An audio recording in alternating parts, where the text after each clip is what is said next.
Well, thank you so much for being here today. We're really excited to have you. And we just wanted to start by asking you about, you know, who you are, what got you interested in the lymphatic system and its associated disorders in your research career. So if you Uh-huh. could start with that, that'd be great. Mhm.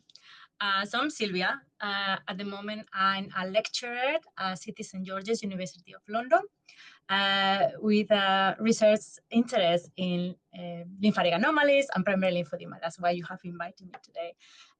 But answering your question, actually, I think that I got into the lymphatic research field a bit by chance. So I studied biology and I did a PhD in molecular biology and biochemistry. So I always been very interested in genes and proteins and how they work in the cell.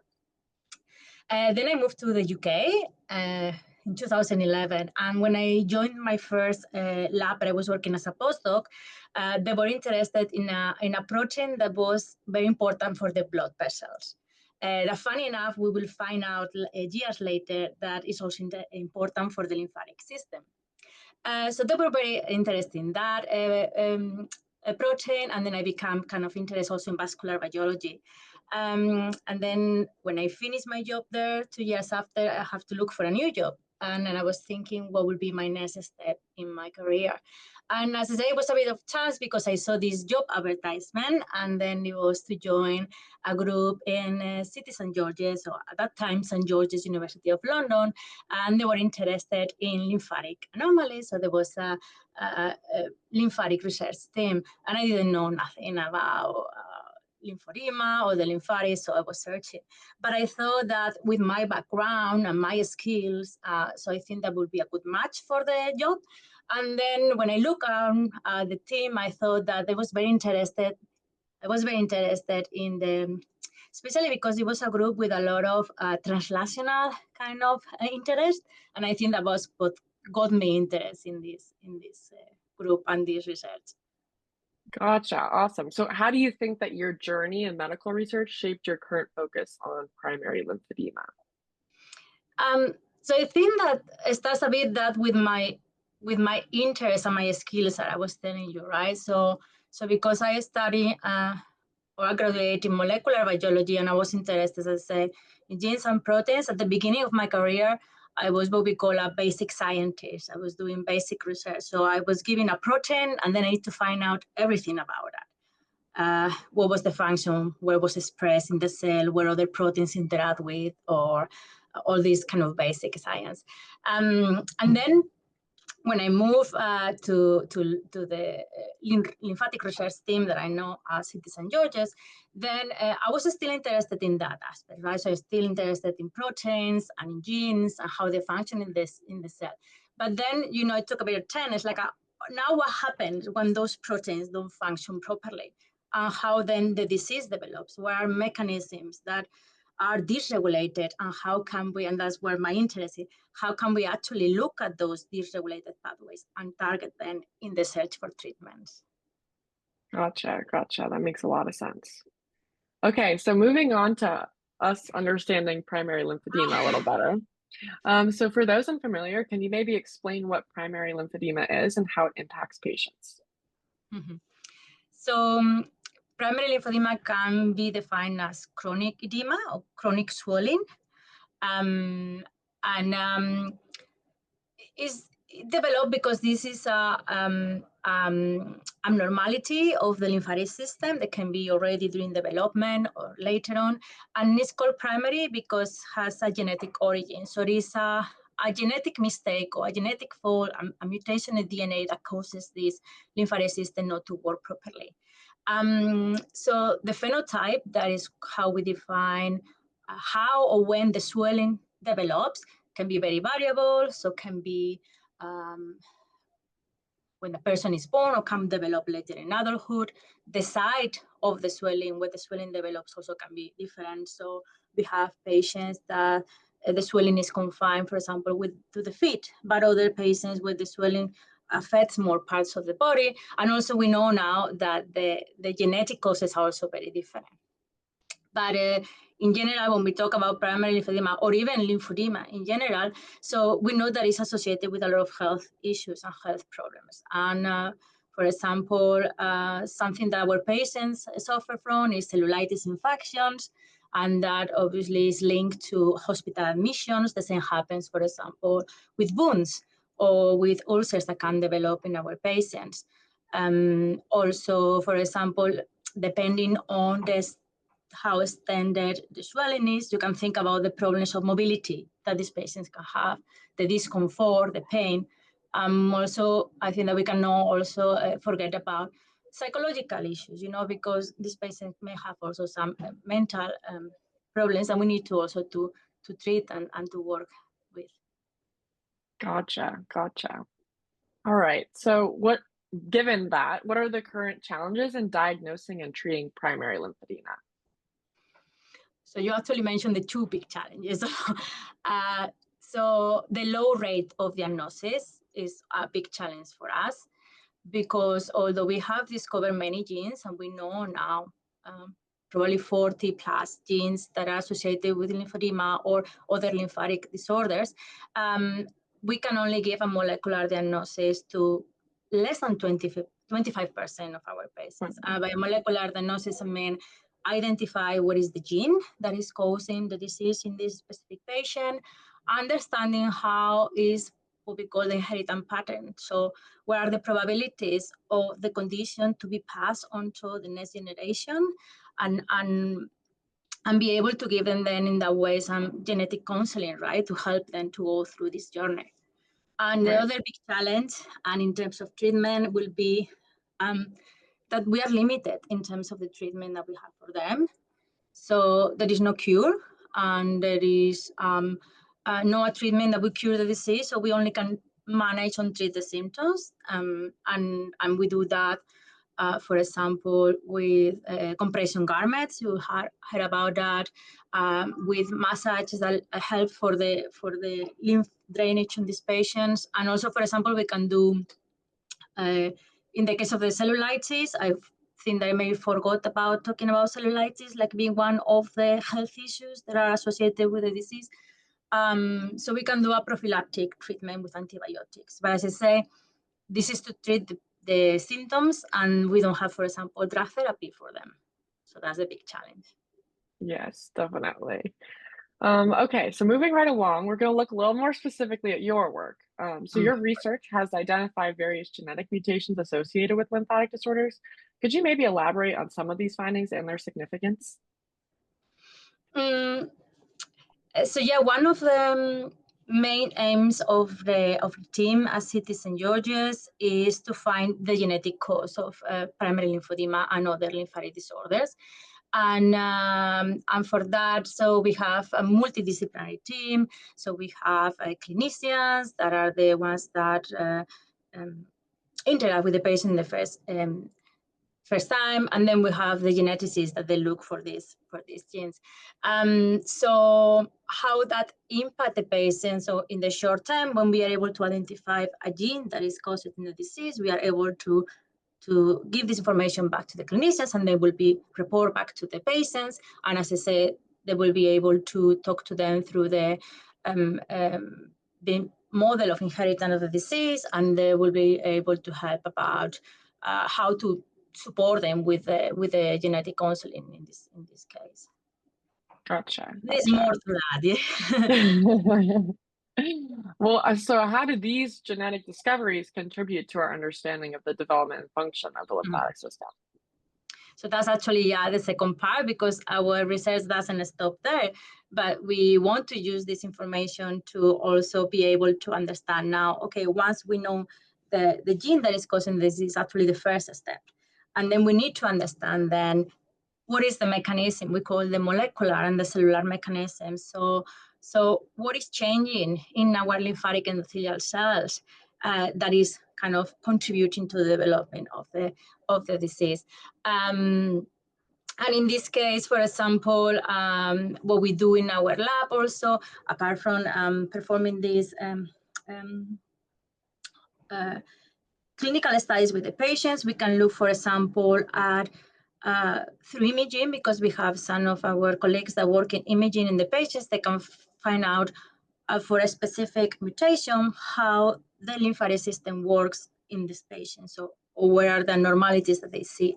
And then also in the lab, that's particularly what I do, is when I know this genetic fault, I can model it in vitro in the lab. So I can take cells in a petri dish and I can kind of model, we say like try to model the disease in a dish, and then try to understand the mechanism. And also we collaborate with other groups that they can generate, for example, animal models, and we can try to understand also how that gene regulates lymphatic development. So all together kind of help us to understand more about the lymphatic system.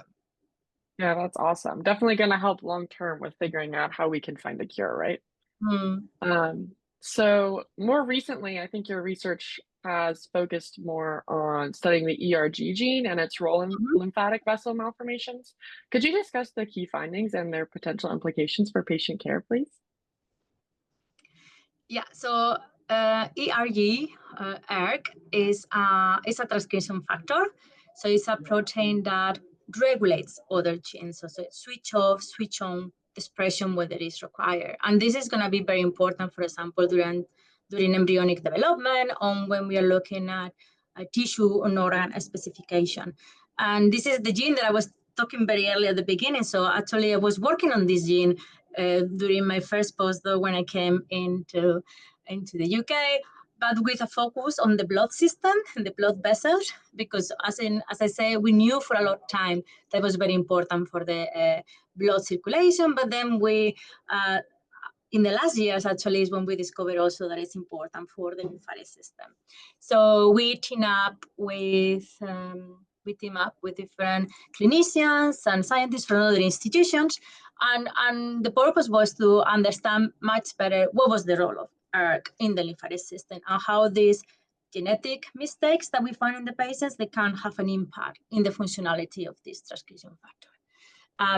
So you asked me for a key findings. So then we could confirm that actually variation or genetic variation in ERG can cause primary lymphedema. So we add this gene. This is the last gene that was added to our primary lymphedema gene list. By modeling this in the lab, we could see that indeed this variation was causing problems in the transcription factor to work properly. We did also some imaging in the patients, and we saw that patient that was carrying the variants also showing a normal lymphatic function on imaging. And then through this collaboration with a group at Imperial College here in London, they are experts in mouse modeling, so they could develop a mouse model that allow us to visualize that there were also defects in the lymphatic system development when the mouse were developing when you didn't have a functional ERG protein. So that show also the importance of this protein also during the development of the lymphatic system. And in terms of the impact you were asking, so the immediate impact, as we talk about the short term, is that if we confirm that that is the gene, then we can report back to the patient. And for them, it's a kind of a big relief to know what is causing the lymphatic issues and understanding what are, as I said, the probabilities to pass on to their children if they decide to have a family. And then we can carry on, as I said, investigating much further what is kind of the mechanism driving this. Right, that makes sense. So like when you figure that out, how might that insight influence future therapeutic strategies for these lymphatic disorders? So taking ERG for example, now that we are talking, so I told you, well, we found that ERG is the causative gene. So we know that if you have certain mistakes or faults in this gene, then there is a problem with the lymphatic cells. So, and this specific protein doesn't work properly.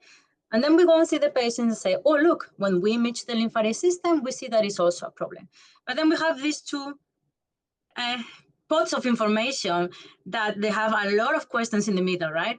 And then to understand actually how can we treat the condition, we need to go on deep further into kind of interactions. So where are the signaling pathways, the signaling cascades that they get then dysregulated? So that from the mutation cause all the lymphatic problems that we see. And then how can we, once we identify those signaling cascades that are dysregulated, how can we think about a drug that can actually kind of correct this functionality of the pathway and then can revert the functionality of the lymphatic system? So it's still a bit of a long journey to go, but we are starting. And I think that we are starting by identifying a gene and knowing that causes a lymphatic phenotype. Yeah, really big, important step in the process. So Yeah. long way to go, but you started off in a really good spot. So moving on, we wanted to talk about collaborative efforts a little bit. So collaboration is a vital part of advancing medical research.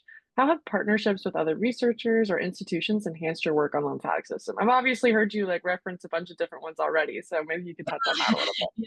Yeah, and I will keep talking about that because I think that that our team is a very good example of this collaborative effort. And I agree with you that I don't see science progressing without collaborations, because we cannot know about everything, right? Everyone has a different expertise.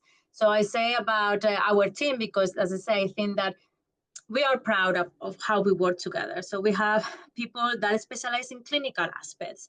So we have the clinicians, the therapists, the nurses, but we have the scientists, and also the scientists have different expertises. So I'm molecular biologist, but I need to work with a bioinformatician, I need to work with a geneticist, and I need to work with the different specialties.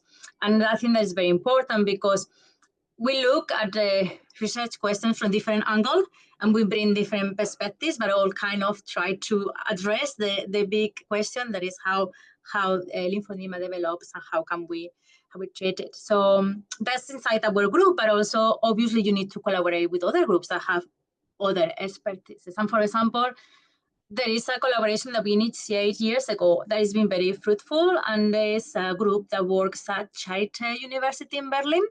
And they have developed, for example, a very nice methodology to visualize the lymphatic vessels in the skin biopsies that we take from our patients. So when our patients volunteer to participate in our research program, we ask them if they could kindly donate a small skin biopsy. And this group, for example, is in charge to visualize actually how the skin and the lymphatic vessels of the patients work. And then I also mentioned already about the groups that they have the expertise in modeling the disease in the mouse.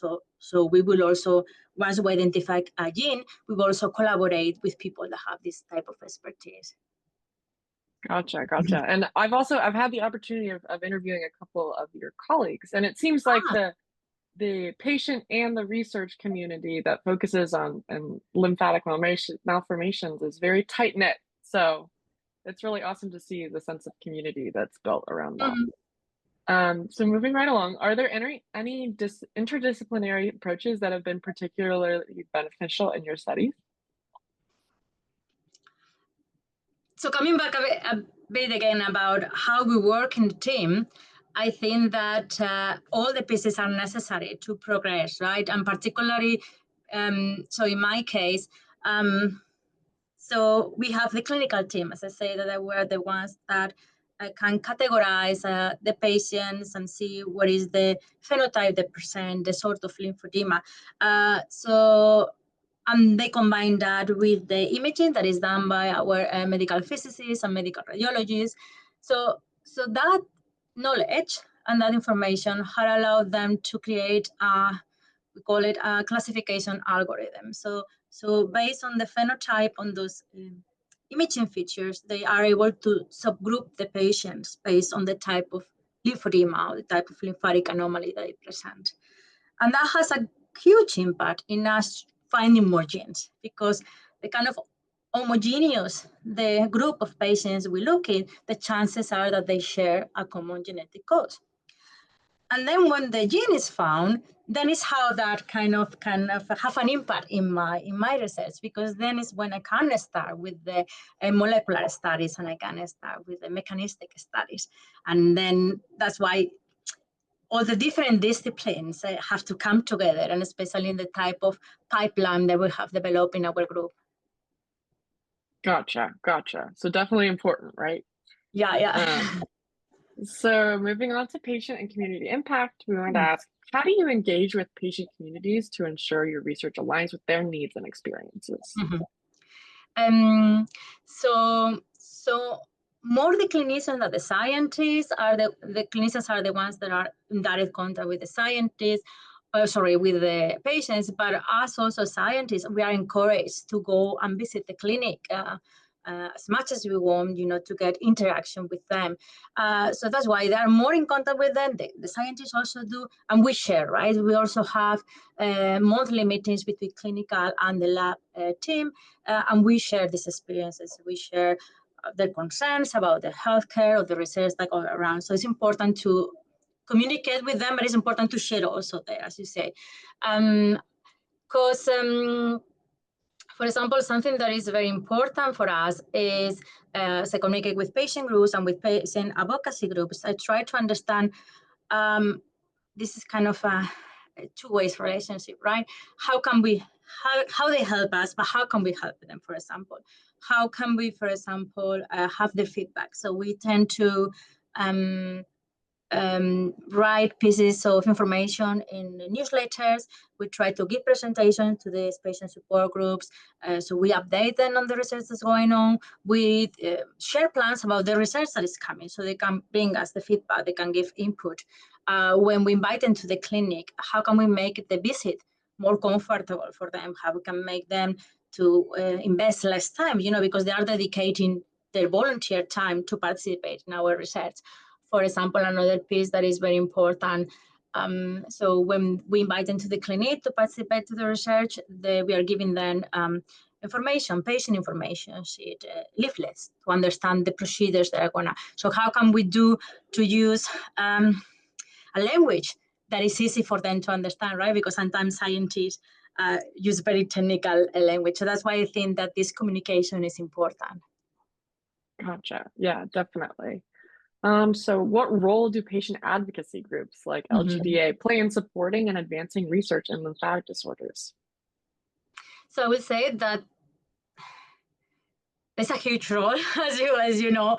The most important probably thing that is raise awareness of the lymphatic conditions, because we always think that primary lymphedema and other related diseases are being very under-recognized. So you are the patients advocacy group. They are doing this tremendous work in bring these conditions to the public, to the funding bodies, to other patients. So that interaction, they help other patients to become aware actually about the disease they may be suffering, and then become interested in participate in research programs, for example.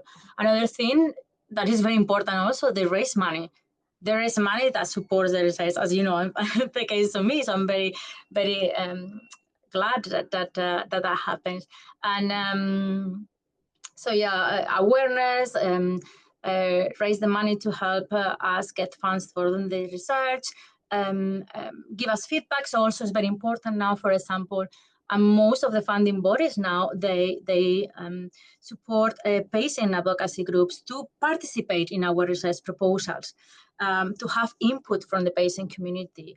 And that can help us a lot, for example, to draw the lay summary. So when we have to write a grant proposal, we need to write a summary in lay language that goes to the public, and then they can be very, very helpful to us to participate in our research in that way.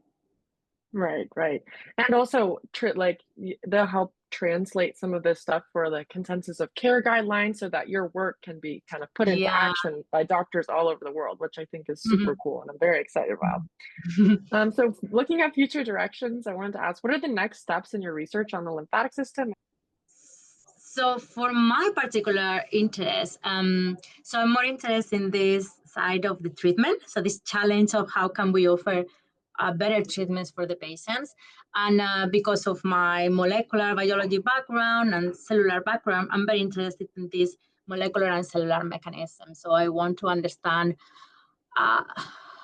what happens in the cell, how it gets dysregulated when we have a lymphatic disorder, and how can we actually target it to develop a better treatment. So at the moment, I'm working on a protein that is called a receptor. So it sits in the membrane of the cell. And when it interacts with another protein, transmits signals in the cell that allow the cell to do the job they have to do. We have seen that there are mutations in this gene that are associated with very severe forms of primary lymphedema, like complex lymphatic anomalies we were talking. And there are very severe forms because the swelling can develop very early during development, even in the fetus status. So there is a huge need for treatment for these very severe forms of primary lymphedema. And so at the moment, I'm writing grants and applying for funding to develop in my lab in vitro pipeline testing. I want to create a platform that allows me to test different variants simultaneously and try to see what is the impact in the signaling. And if we can, for example, repurpose drugs that are being used actually in the cancer clinics, so they are FDA approved, and if we can treat these lymphatic endothelial cells with those drugs and see whether we can recover the functionality of the lymphatic endothelial cells. So that's what I want to do now. Very cool. Awesome. So how do you envision your work contributing to improved diagnostics or treatment for patients with lymphatic disorders in the coming years? Mm-hmm. So I already gave you a bit of a hint of how I think that we can help with developing targeted treatments. What we think is like look at the specific genes that they get affected and how these pathways are affected, and what are the drugs that specifically are going to target those. In terms of the group, the work that we do in the group, that as I say is more multidisciplinary. Also, we are very interested in the diagnosis. So I talked already about the low diagnosis rate. So we're actively looking for more genes, and then also we are starting now to look on the non-coding genome. You know about it? Yeah. So in the genome, we have regions that they produce the proteins. And then we have regions, actually most of the genome are those regions that they don't produce proteins, but we start knowing that they are in regulatory regions. So it makes sense that also some genetic mistake in those regions that regulate some other regions can have us an impact. So that's how we are trying to then discover more genes and more genetic causes. Incredible. Okay. Well, thank you so much for your time. Those are all my questions. We really Oh, appreciate everything that you do for the community.